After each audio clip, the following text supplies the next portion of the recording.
Hi, I'm Rebecca from Ingvid. Do you get nervous when leaving a voicemail for someone at work or in a business situation? Do you wonder what to say, how to say it, or how much to say? Well, you're not alone. Most people make one of two mistakes when leaving a voicemail.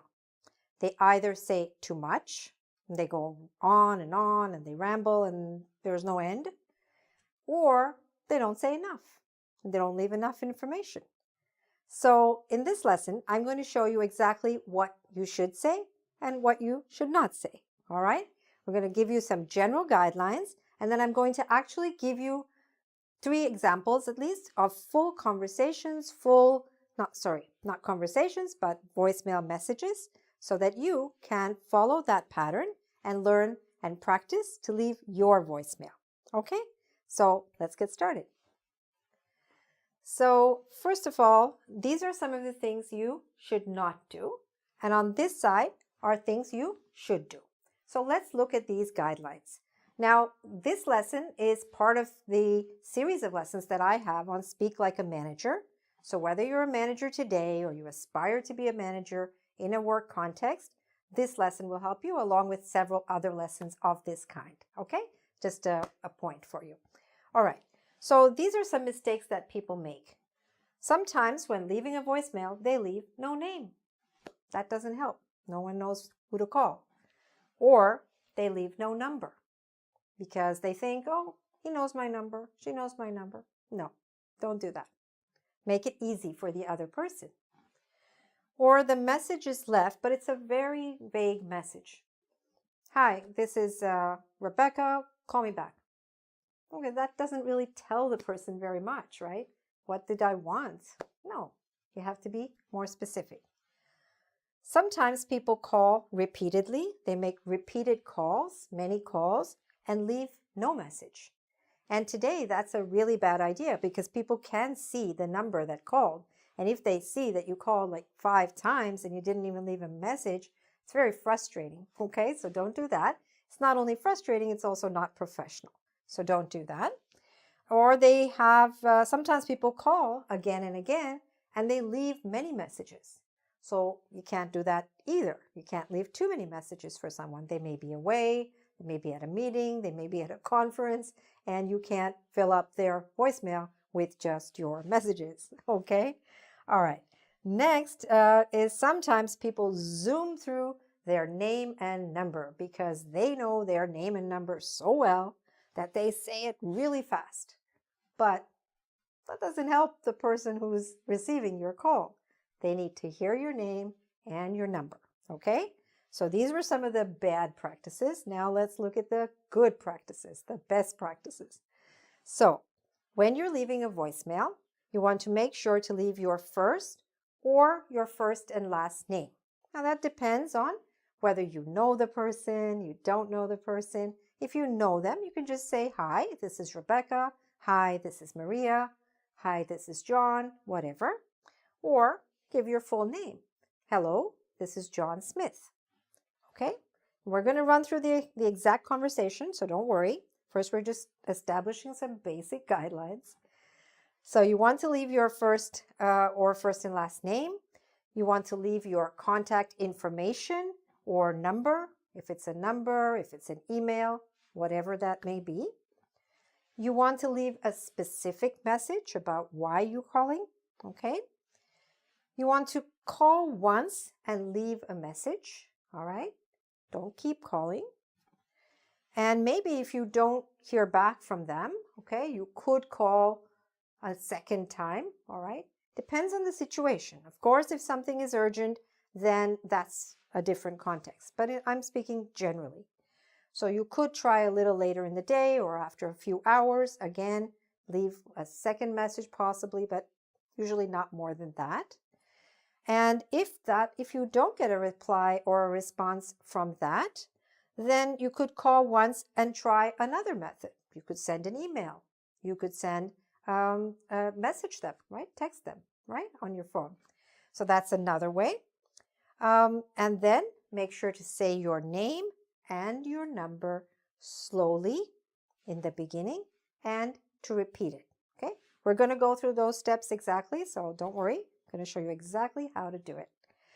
And very important, before you get on the phone, what happens is lots of times people just pick up the phone and then they're not really thinking in advance. Why am I calling? What is the purpose?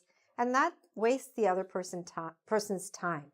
So first, always think about, what is my purpose? Why am I calling this person? Am I calling to tell them something? Or am I calling to actually talk to them? Do I need to talk to them? And that's important for you to know, because if you're calling to just tell them something, then you could just call, and along in your voicemail, you could leave the information that you want to tell them. If you need to talk to them, then you have to let them know that and leave that request that I need you to call back to me. Call me back, okay? So think about your purpose before you get on the phone.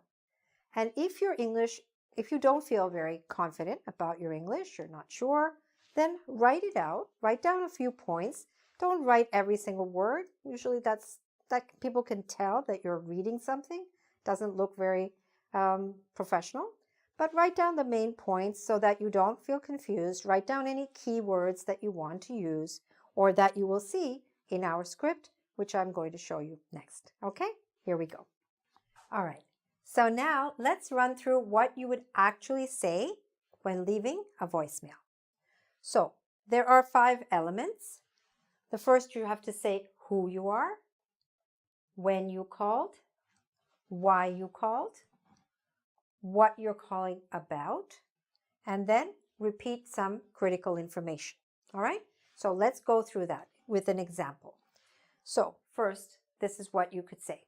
Hello, John. This is Susan Jones from Finance. Okay, I'm just giving you an example, but it could be anything. When? It's Monday, June 15th at 10:30. I'm calling to check some details related to your expense reports.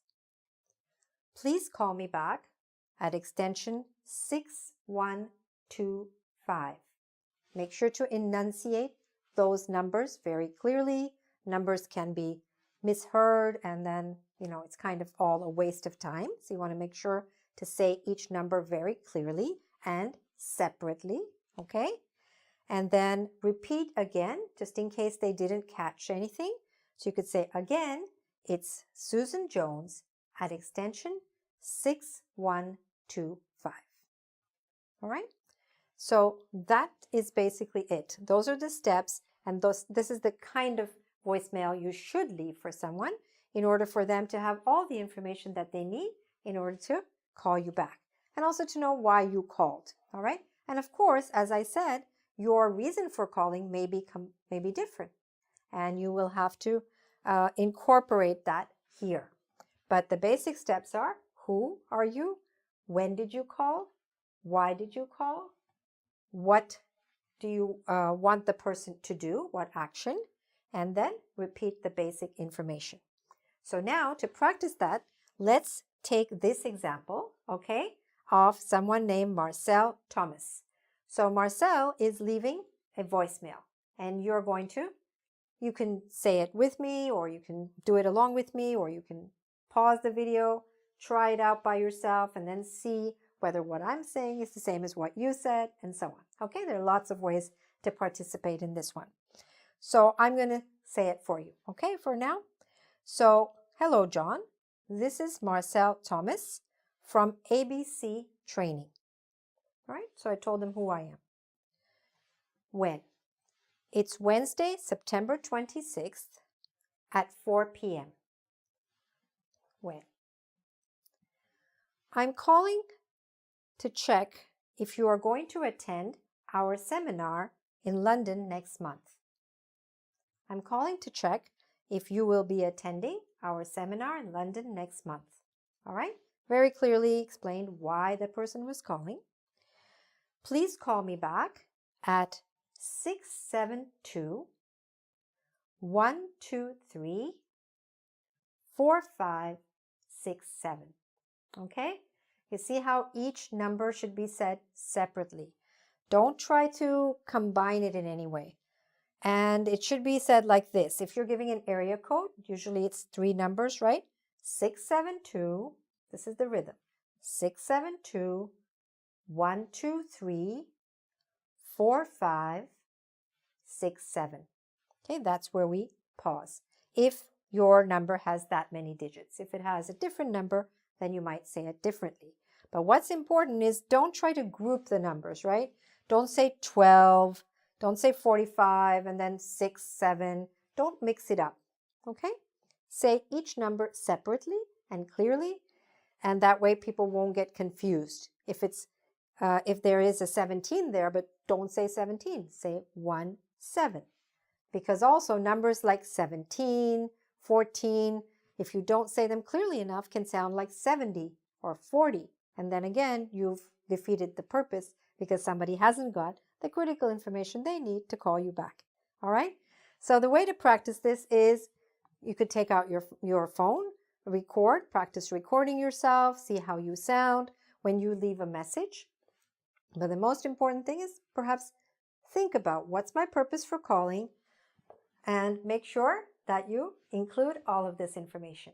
And that way you can be sure that you're leaving a strong, effective voicemail for someone in a business context. All right? And if you want to check out some of my other Speak Like a Manager series lessons about similar topics to do with business and how you can communicate more effectively in a business environment, check them out, subscribe to my channel on YouTube, and you'll find lots of other videos there as well. Okay? Thanks very much for watching. Don't forget to go to our website at www.ingvid.com, and there you can do a little quiz on this as well, just to make sure that you've really mastered it, okay? You want to be able to do that and feel confident that every time you leave a voicemail for someone, you feel good and you've achieved your purpose and they have received the message you wanted to leave them, okay? So thanks very much for watching. Bye for now. All the best with your English.